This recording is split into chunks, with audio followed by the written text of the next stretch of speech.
Welcome to the official podcast of FOR ETERNIA.com. We have the power. I'm your host, AJ, and today's episode is titled The Bitter Rose, a title borrowed from a classic Filmation He-Man and the Masters of the Universe episode that told a story of a single rose on top of a mountain that by all appearances was seemingly just a rose, but in actuality, that single rose was holding an entire mountain together from crumbling. Something that feels apropos to the discussion we'll be having today. On December 29th, Michael Toth passed away, a character and effects animator whose work touched so many lives, with a career spanning everything from television to commercials to movies, including the classic Filmation cartoon of the 1980s, He-Man and She-Ra. But sometimes fans can forget that these animators, these heroes of our past, are people too. People that behind the scenes sometimes can struggle and be challenged by more difficult forces than what was ever depicted on screen. And Michael Toth was one who had a challenging story, including suffering from and losing his battle to alcoholism.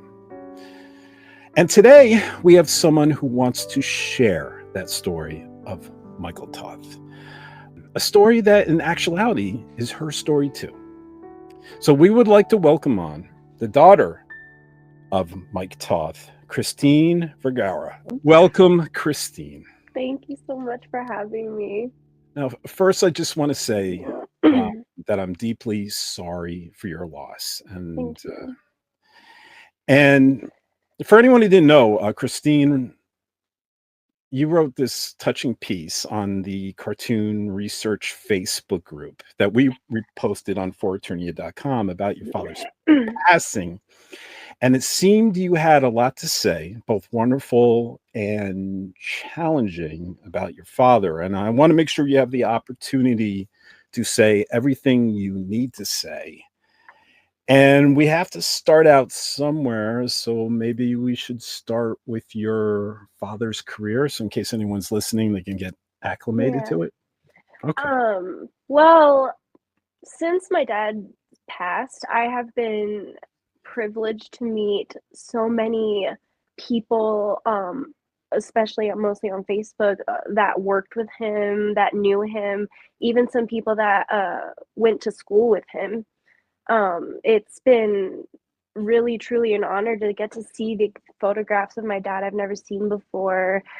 You know, just learning about different parts of his life I never knew about. It seems like my dad has always had a love and passion for animation. According to one of his childhood friends, he said that he went to my dad's house as a child, and my dad in his bedroom made like a makeshift animation studio. He made everything for himself, and sometimes he would ask, his buddy would ask him, hey, you want to go see a movie or something? And my dad would be like, I don't know, I'm pretty busy here at home on a drawing. Like, my dad was just so passionate. Wow. This was his passion for as long as it sounds like he knew, really. I guess he's so lucky that he knew so early what he wanted to do. This friend of his that was telling me about this, he said that my dad, to this day, is the only person he's ever met that since childhood had a dream and lived it out. And he saw something he wanted, and he shot for the stars, and he got it.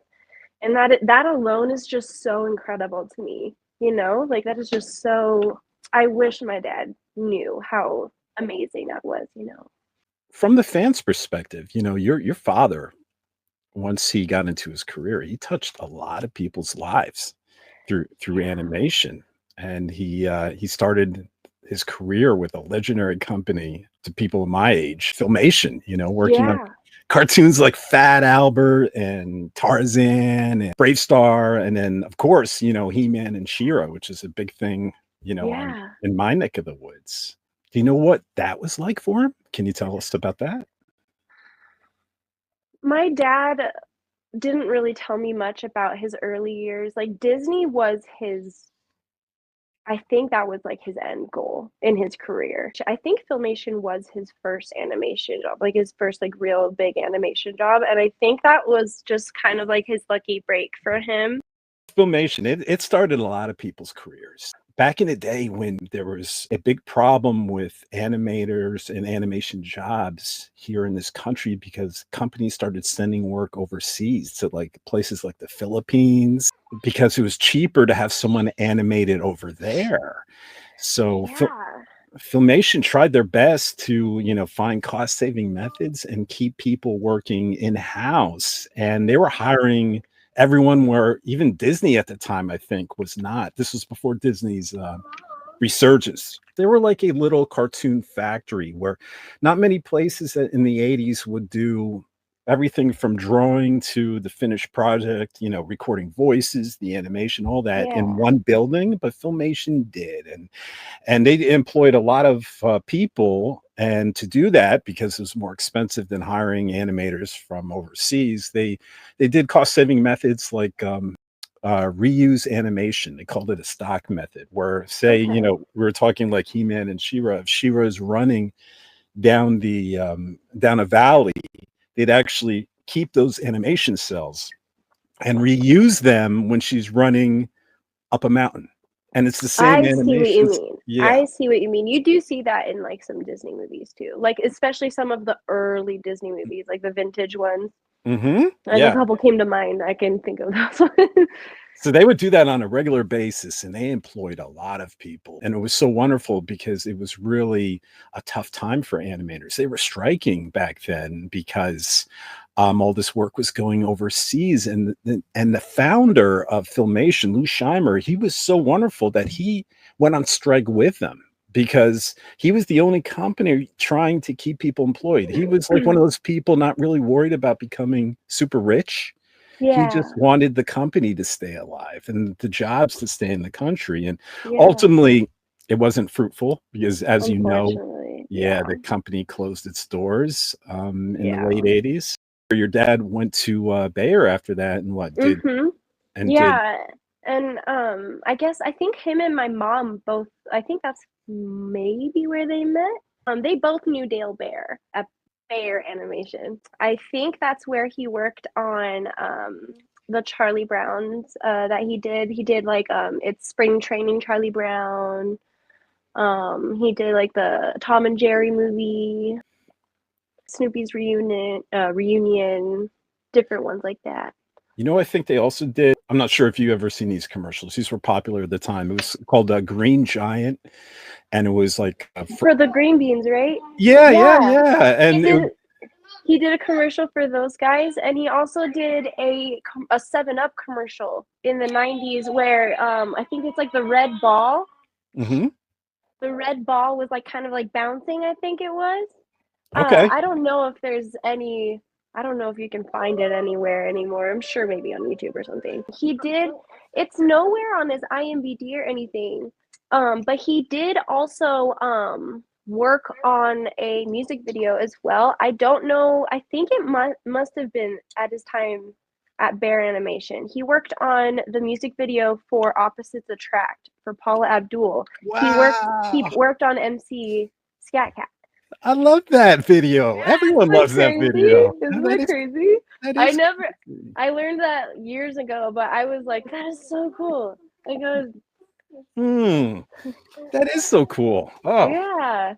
Yeah. See, so did he do any other music videos that you can think of? Or? I don't think so. I think that was the only music video he did. But like he had so many cool opportunities like that.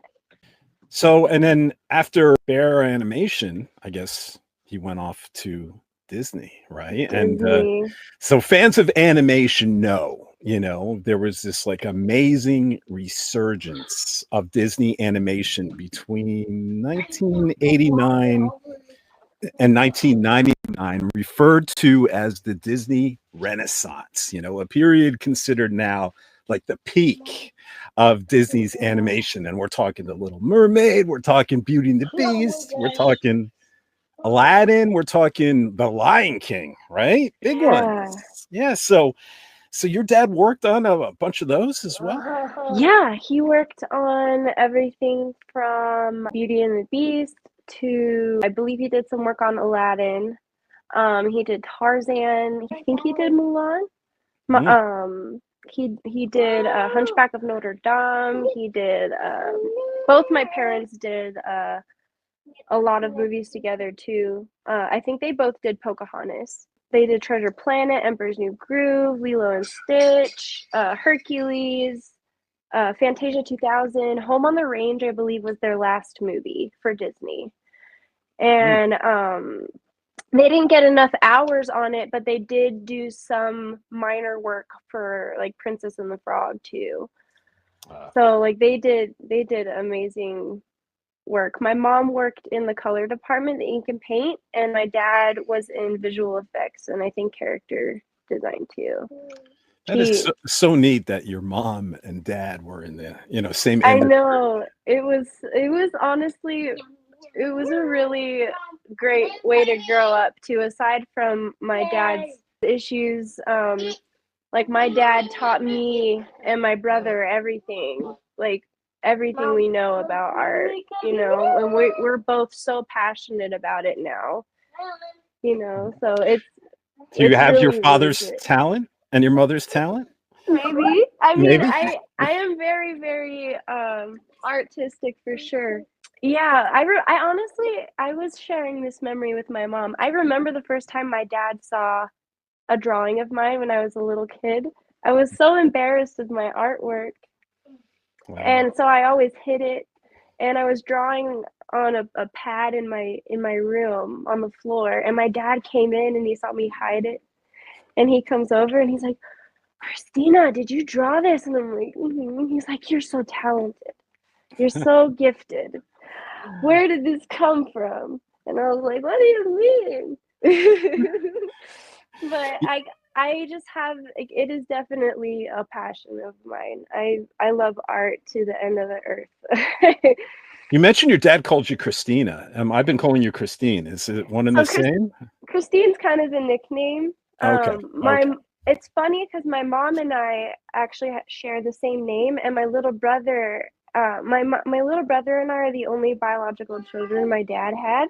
Wow. So my mom and I share the same first name because my dad loved her name, and my brother and my dad share the same first name because she loved his name.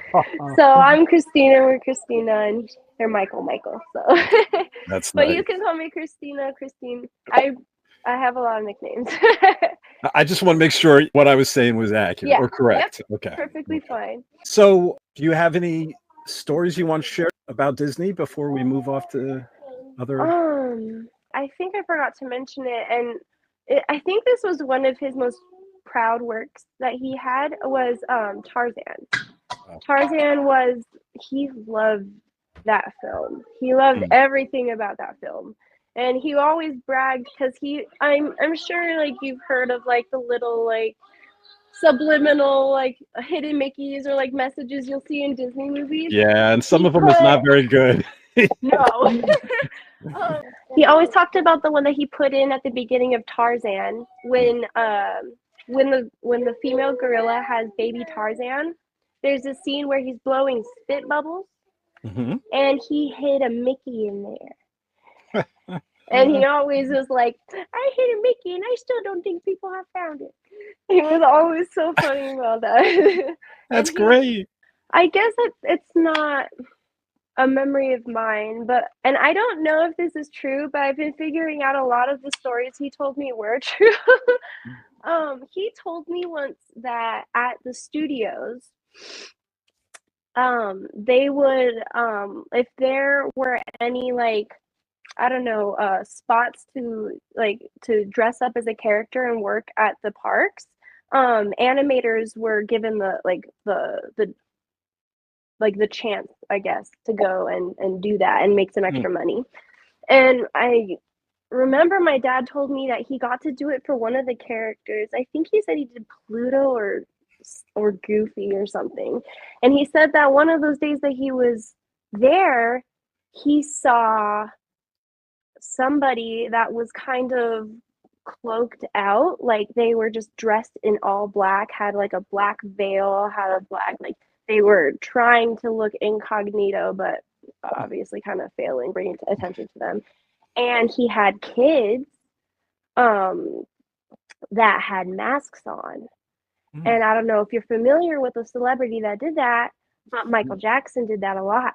And he saw him going through the park with his kids. And I was like, whoa, did you really? And he's like, yeah. Like I saw him go through the park when I was dressed up. I was like, that's crazy. And my mom and I were actually just talking about it on the topic of Jackson. My dad, at a cafe or like a diner that was close to the studio, he saw like on an occasion he saw Michael J. Fox in there when they were doing Back to the Future, like one of the movies. And he also saw one of Michael Jackson's brothers, Tito. I don't know.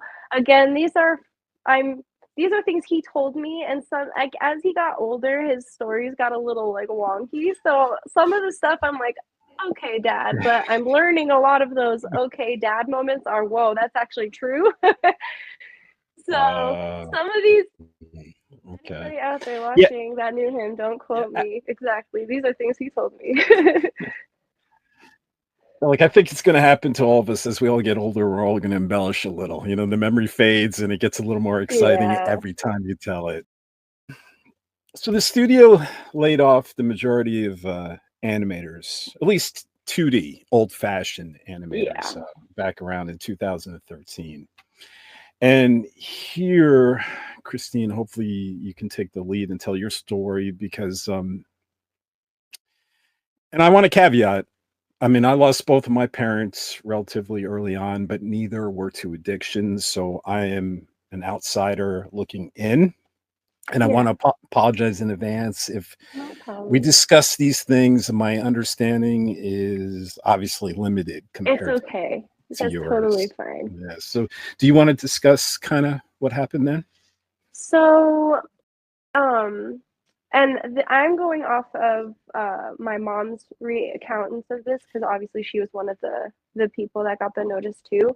So she said that in October of 2002, Disney gave their studio notice that they were going to be permanently laid off.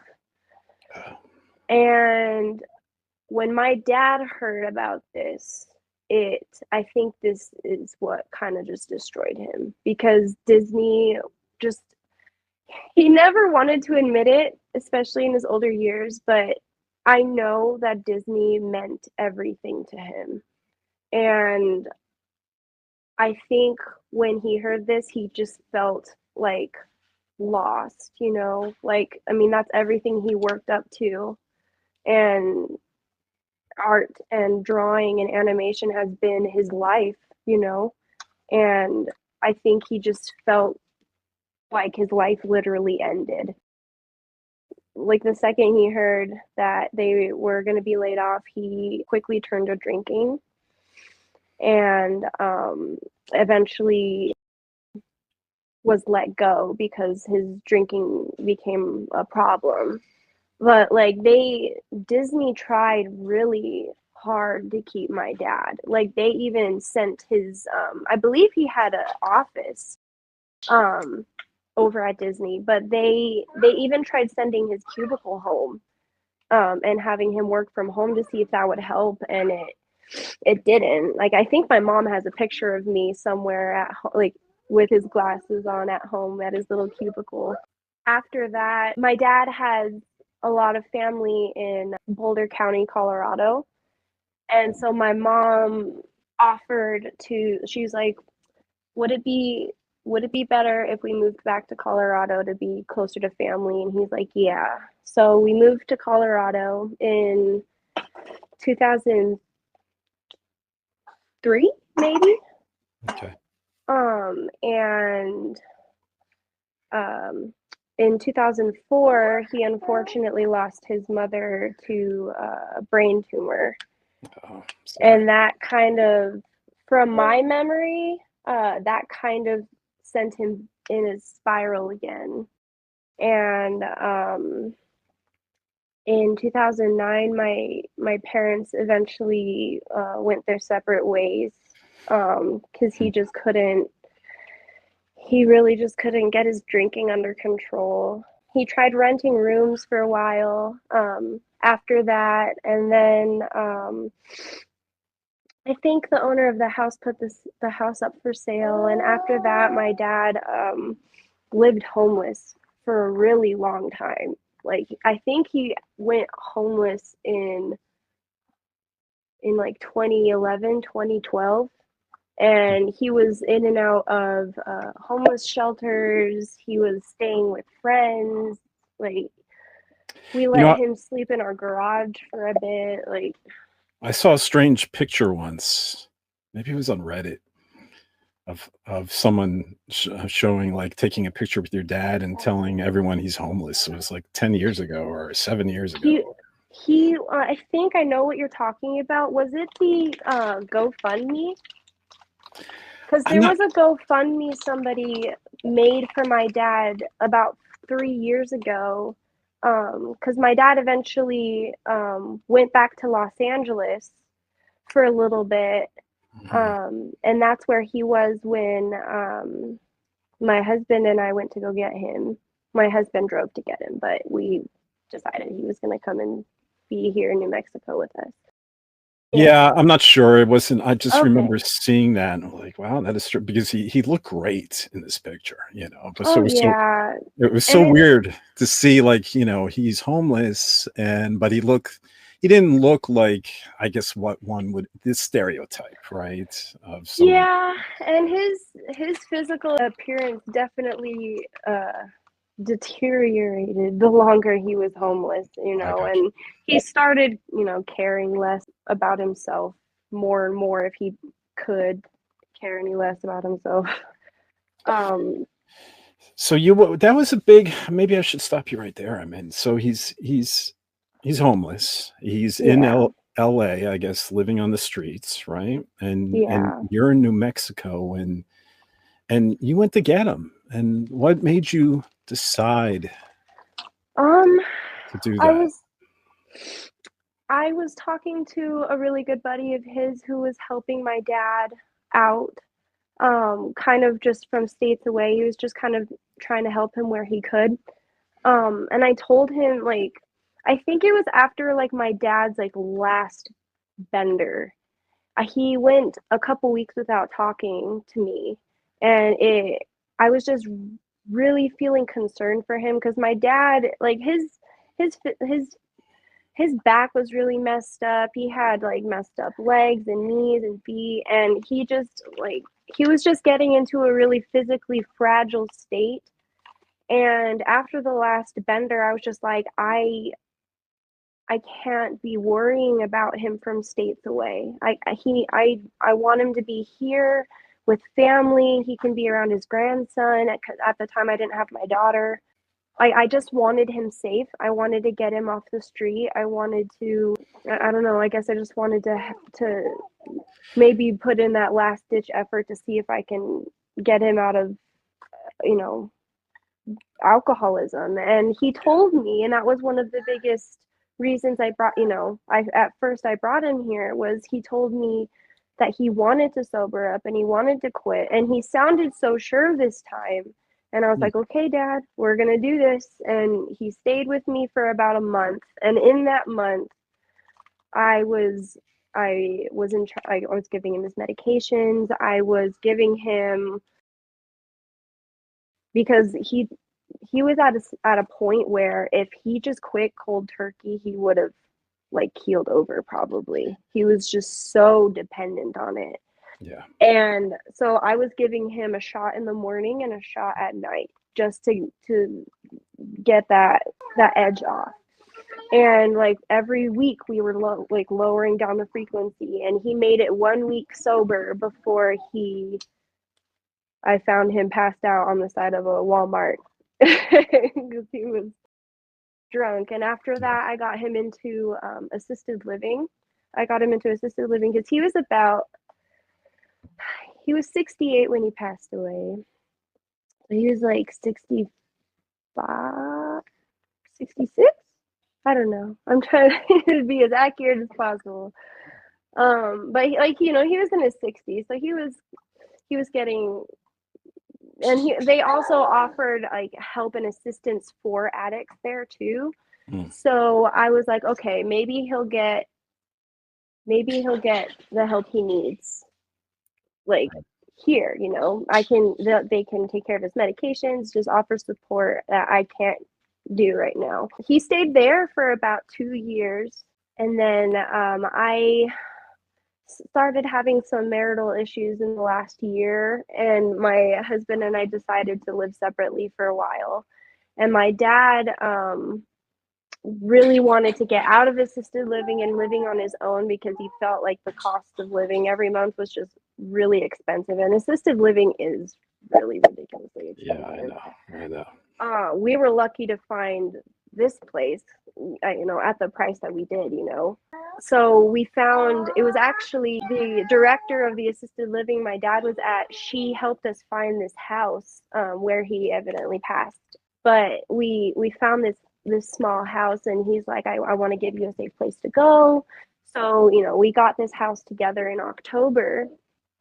And now, after he's passed, and talking to some of the friends that he had and the people that he spoke to in his last months, I feel very, very happy that I had that time with him in that house, because like a lot of people say that, like a lot of the people that I've spoken to, they say that like dad sounded like he, I don't know, like got some dignity back in a way, and he sounded happy. He was happy to cook for himself. He was happy to have a place for himself to call home. And I'm just really, really happy that I had that time with him, Yeah. Can I ask what was his exact cause of death? I mean, I know there's lots of. Absolutely, no, for sure. So they listed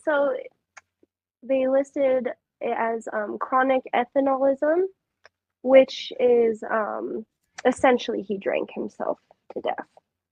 And my dad had high blood pressure issues. So the other cause of death, I think the main cause of death was like a hypertensive disease. I think that essentially his heart gave out. And I looked up the hypertensive disease, and it is basically like when your heart gets like a clot. And it's like working really, really, really, really hard. So yeah, I know there's a lot of, I mean, not just that, but you could get cirrhosis of the liver, brain problems, pancreas problems, even cancer from alcoholism. Oh yeah, and like I was always so surprised, because I was with, I used to take my dad to the hospital and to doctor's appointments sometimes, and I was so surprised that he's never had anything wrong with his liver, like that's ever come up in appointments or anything. That's amazing. And I mean, of course, this is nothing to like, I'm not like bragging or anything, but like my dad is probably the worst alcoholic I've ever heard of, especially in terms of his death. Right. Because like when I went to his house after he passed, I found 7 like handles of vodka, like empty to the drop bottles.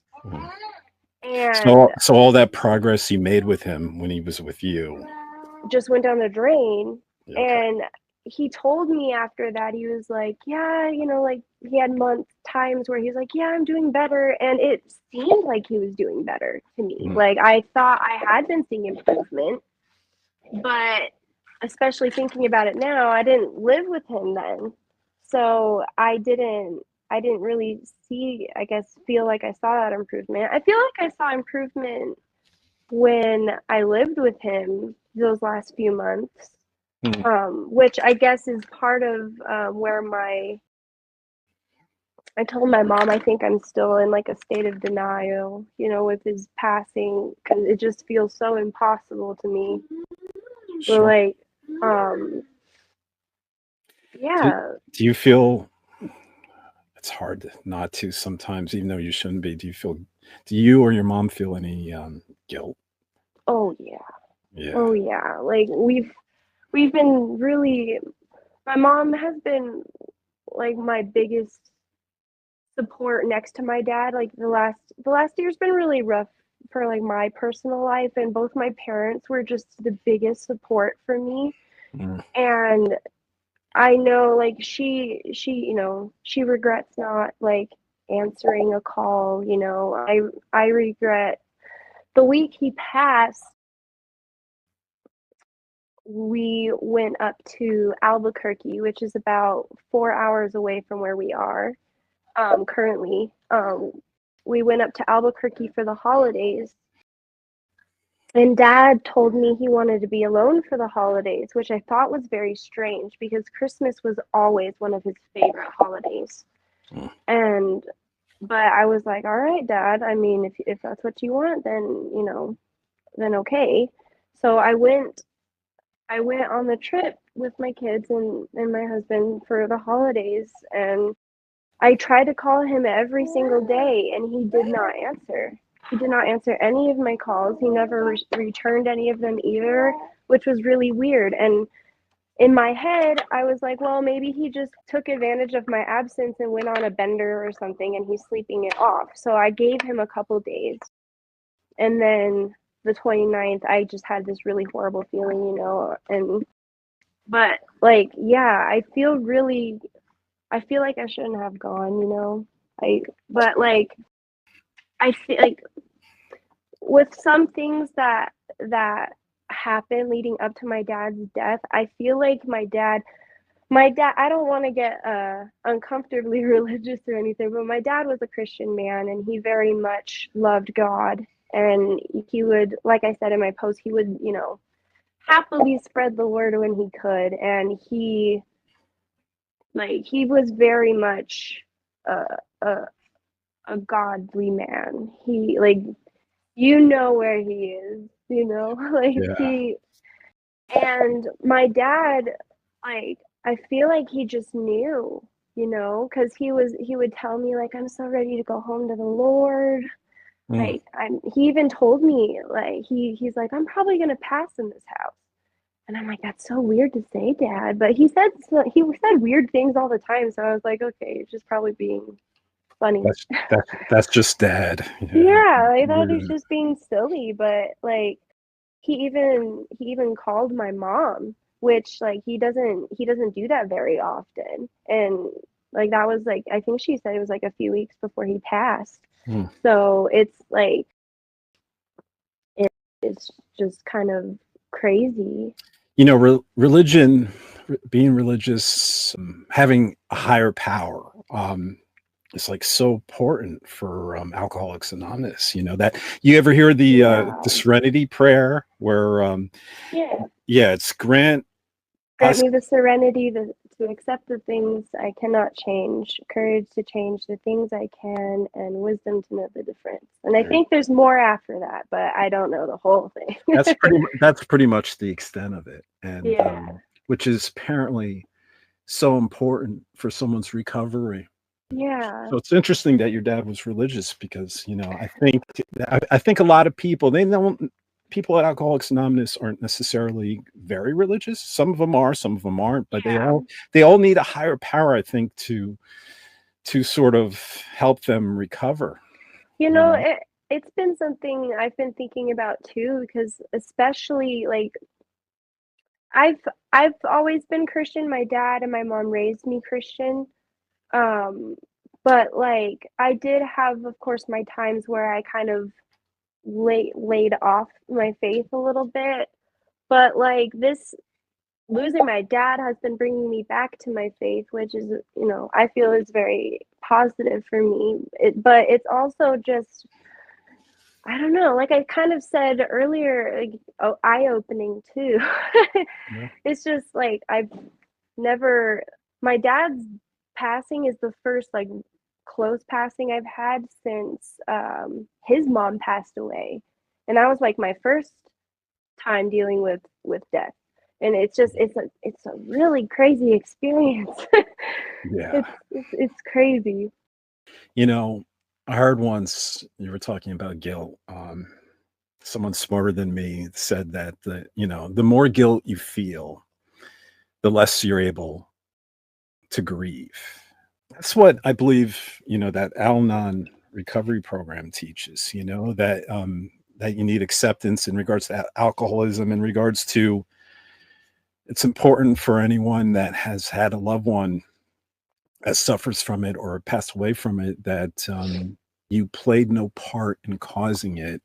Yeah. So what makes you think you can control it or stop it? And Yeah. and it's hard, and it's so impressive that you're talking about this, because I do know there is, I often hear there's a stigma with alcoholism, a misconception that someone's alcohol use is a choice rather than a compulsion, and that the person that's drinking is at blame for their Yeah. condition. Do you know what I mean? Like terms like Yeah. drunk, is Yeah. used to like dehumanize people, right? Yeah, like to shame them almost, Hmm. for their behaviors and for their choices. And I mean, that's so funny you bring that up because my mom and I were just talking about that this morning and how even now I have, and maybe it's just like the grief talking, but I have such a hard time right now wrapping my head around the idea that alcoholism is a disease because it starts as a choice. But my mom explained it so well and said, like, it's not the fact they made the choice, it's the fact they can't, like, their body's dependent on it. That's when it becomes a disease. Yes, yes. And I'm a perfect example. Like I drink socially. I could drink 7 days straight and then stop for 7 months. And Yeah. I have no addictive quality inside of me that drives me. I need another drink. I need another drink. But with other Yeah. people, it does. And it's not, they don't choose that, you It's a know? concept that's really hard to wrap your head around when you haven't experienced it before, you know? Yeah. Like, I've never and I've never experienced such a great loss like that, like, outside of death, I guess. Yeah. Like, my dad experienced great loss when he heard that he was losing his dream job. And some people have, like, explained it as or described it as a loss of identity, and that explains him so well because, like, he always, like, for a while, he did seem like he was trying to find purpose in something else.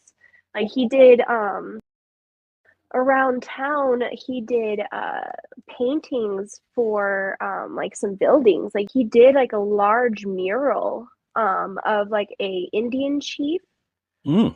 and he it was stunning. He just did some amazing work around the community in Colorado, and things that people remember him by, even now. Mm. And, like, I wish he, I said it once already, but I just wish he knew, like, just how impactful he really, really was, Yeah. because everybody, like, that has shared their stories of meeting my dad and have shared pictures of him at Comic-Con and, like, the drawings, and I actually, have I brought some of his things, like, some of his drawings that he had, to show. I don't know if you wanted to Yeah. see them, Absolutely. but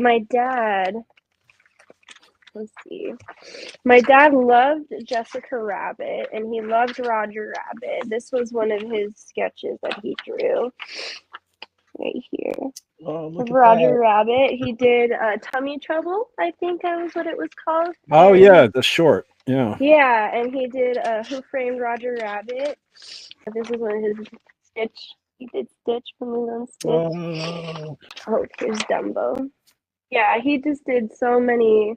He just, you can just see he just really loved his work. This was the last drawing that I saw on his drawing table. He did of Jessica Rabbit. He loved Jessica Rabbit. You know, it happens. It happens a lot with men, where well, in regards to not Jessica Rabbit, but I understand that. But what I mean is, in regards to purpose, it seems like, at least in my experience, women have done a better job, especially in after their career or retirement, to find purpose beyond their career. And women have been better at that than men have. For some reason, men, once the career stops, they often will sit on the couch and just sort of kind of collapse and let their body fall apart. Where often, at least in my experience, women, after they retire from their careers and what have you, join social clubs and go out with their friends and seem to handle it better. And I don't know why that is, and I don't mean to stereotype men and women, but it seems that men just really struggle with that more. And it's a shame. So crazy. There's just so much more to life, right? Than just. I think that was a big part of bringing him here, because I wanted him to, I don't know, have purpose in something else. I didn't want him to feel like his living, breathing purpose on this planet was to draw. I don't think any person's given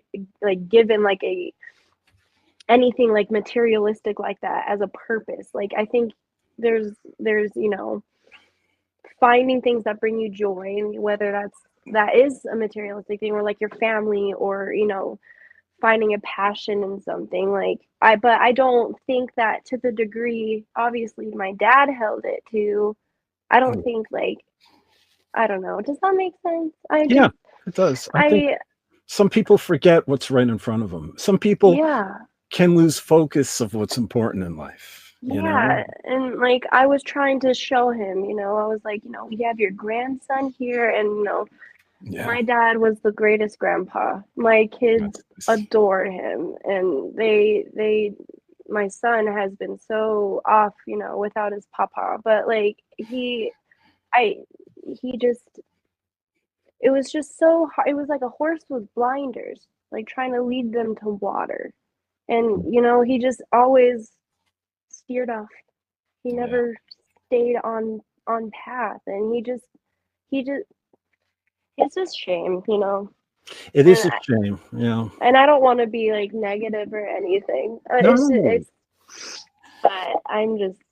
No, you're just telling your story, and you're telling a story that unfortunately a lot of people have gone through. And like I said, it's important to realize, at least from what I can tell and from what I've learned from people a lot smarter than me that have dealt through this, that it's just not your fault. It's not something you can control.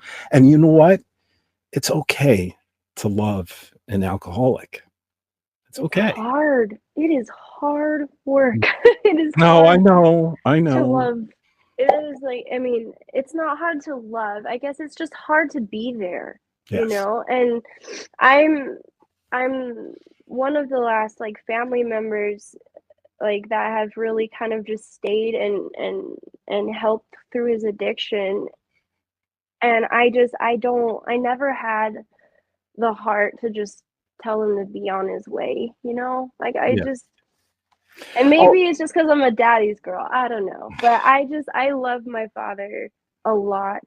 And I just never, ever wanted to see anything bad for him, I just wanted to help him. That's what I mean. It shows. And what I mean is, of course, it's hard to take care of an alcoholic and to be responsible for an alcoholic. But what I mean is, it's okay to love an alcoholic, meaning you're showing the love right now from what you're doing here, because there's a lot of people out there, there's that stigma that people, sometimes people like yourself are afraid of speaking out because they're afraid of being judged or criticized, because people don't really understand alcoholism to some degree. I want my dad's story to help people. I want them to see like my dad went like reached like the height of success. Like a lot of people would consider it like the height of success. He reached his dream job. He got to do some incredible work and meet some insanely awesome people. And that still, like, you know, it was taken away from him, and like even then, like he could not recover. You know, like I want people to see my dad's story and use that as, you know, motivation to turn themselves around, to help, you know, maybe pass it on to a loved one or a friend that's going through, you know, substance abuse, you know, any type of issues like that, you know. Like I know my dad would have wanted it to help someone. Yeah. And I think you're doing that, talking about it. You know, there's people that are listening that I'm sure know someone who's going through it or might be going through it themselves. Communications like this is important, and it's courageous of you, like I told you, because it's hard sometimes with that stigma to speak out. But you're here, you're sharing his story, you're sharing your story, and I think it's clear to anyone that Michael was lucky to have you as a daughter. Thank you. And Thank you. this is the place that you're supposed to be right now, to share your story, to share your father's story, and maybe help some people in the process, you know. Yeah. That's really what I want from that, you know. And because like my dad really, and I mean he was offered help, of course, but like I think my dad really just felt like he was so past help, because that's just kind of how he carried himself, and that's kind of just how he acted. You know, he just didn't really feel like he believed he deserved the help, so he didn't really put much effort towards getting it, if that makes sense. Mm-hmm. But I don't want anybody to feel the way my dad did, you know. I would not wish that on my worst enemy. That's just a low that no person deserves to be in. And I know, like, especially now, like my dad wouldn't want that either. My dad was really, really wonderfully caring, kind-hearted person. He really was. And everybody that knew him, like I have not seen one bad thing said about my dad out of all the people that met him. And that just makes me so happy, because that is just a true reflection of his character and the person that he was. And it was important for myself and Christine, for anyone listening out there that's going through a similar situation and needs help, that there are groups out there like Alcoholics Anonymous, like al-anon, like what was the other one you mentioned to me? So there's the a crisis hotline. You can call them. I'll get that number up, but you can also text them at 988, and they're not just for suicide. They're for, you know, grief counseling. They're for like substance abuse. If you need to talk to someone, domestic violence, you can talk to anybody like about anything there. So like, you know, it's a really good number. I was just talking to him a few weeks ago for my grief, so it's very helpful. It's a very helpful tool to have. Yeah, and please reach out. You know, please don't feel like you have to do this alone. And there is, I think the number is actually 988. You call it. So you call it or text it. Okay. Basically, there's nothing to be ashamed about for reaching out for help. No. Never feel embarrassed or ashamed for. It is strong to realize you need help and to reach out and to get that help and make that first step. It is the strongest thing you could do for yourself, and that's the strong thing you can do for your loved ones. Yeah. And Christine, you're incredibly strong today for doing this in your father's honor. Absolutely. Thank you so much.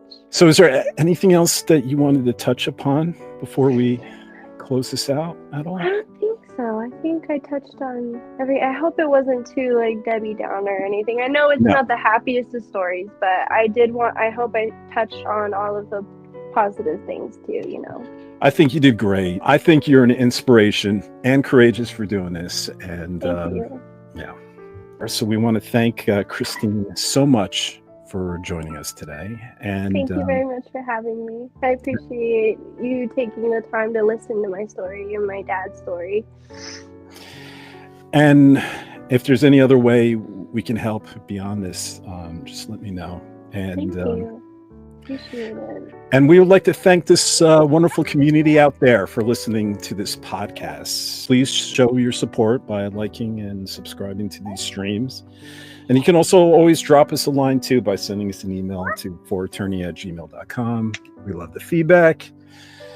And that's it. So I want to thank again everyone for listening. Let the power return. We'll see you next time. Bye, everyone.